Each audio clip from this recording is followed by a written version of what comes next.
Bonjour, merci beaucoup à Gérard de m'avoir réinvité et j'ai promis de ne pas dépasser mon temps de plus d'une demi-heure cette année. Vous avez même mon compte Twitter sur la première slide. Alors, le sujet est un sujet qui, a priori, ne vous concerne pas tellement. Je vais vous parler de neurologie, je vais vous parler du cerveau, mais ma conviction, c'est que, en réalité, la neurorévolution qui est en cours, la révolution dans notre compréhension et dans notre maîtrise, dans notre capacité à bricoler le vivant, vous concerne directement, car votre métier va de plus en plus se séparer de l'IT traditionnel pour devenir un métier de cogniticien, dans lequel le code, l'informatique, ne sera qu'une pièce et aura fusionné avec les sciences du cerveau.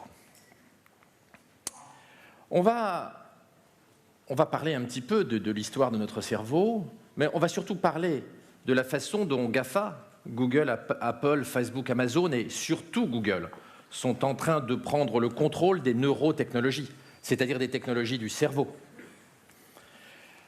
Par leur maîtrise des technologies NBIC, ils deviennent les maîtres de la compréhension, du bricolage et de la manipulation, au sens noble du terme, du cerveau. Bien sûr, cela pose quelques petits problèmes de business model et beaucoup d'industriels, notamment européens, ont tendance à se voir dans la peau du pingouin qui tombe dans la gueule de l'orque, qui est très très astucieusement situé avec le bon business model, comme vous pouvez le constater. Et puis on parlera aussi des problèmes éthiques, parce que manipuler le cerveau, hacker le cerveau, pose évidemment des problèmes éthiques, moraux, philosophiques, politiques, absolument majeurs. Le cerveau, c'est la dernière frontière. C'est l'ultime frontière. C'est la chose la plus importante au XXIe siècle. Notre maîtrise du cerveau, elle s'améliore. Ça ne marche pas, les slides. Notre maîtrise du cerveau, elle s'améliore et nous commençons à comprendre son fonctionnement. Ce qui est clair, c'est que le neurone a 550 millions d'années. Les premiers neurones sont arrivés au moment de l'explosion du Cambrien, dont vous voyez un fossile là, alors que le transistor n'a que 60 ans et la loi de Moore 50 ans. L'évolution du neurone est extrêmement lente. En 550 millions d'années, le neurone n'a pas beaucoup bougé. Bien sûr, le cerveau humain est l'objet le plus complexe de l'univers connu. Mais c'est lent, 550 millions d'années. Alors que le transistor, en 60 ans,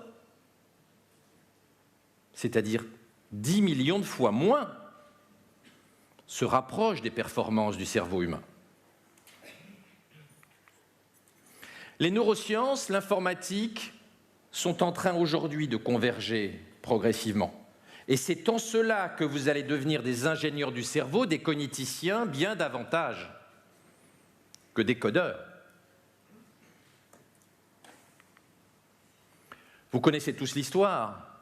On a commencé par Turing, ce génial inventeur de l'informatique moderne. On est passé par Moore, et vous savez que la puissance des serveurs informatiques a été multipliée par 1 milliard sur les 31 dernières années. L'évolution de la puissance informatique est spectaculaire, je ne vous apprends rien. La connaissance du cerveau, elle est plus récente. L'homme neuronal, Changeux, c'est il y a 30 ans. Et puis Edelman, la découverte de comment fonctionnent l'âme et la conscience et comment l'âme est produite par les neurones, c'est 92. Edelman a eu le prix Nobel. Les croyants ont été très choqués, bouleversés. Beaucoup d'ailleurs refusent de croire aujourd'hui encore que c'est le neurone qui produit l'âme et non la transcendance.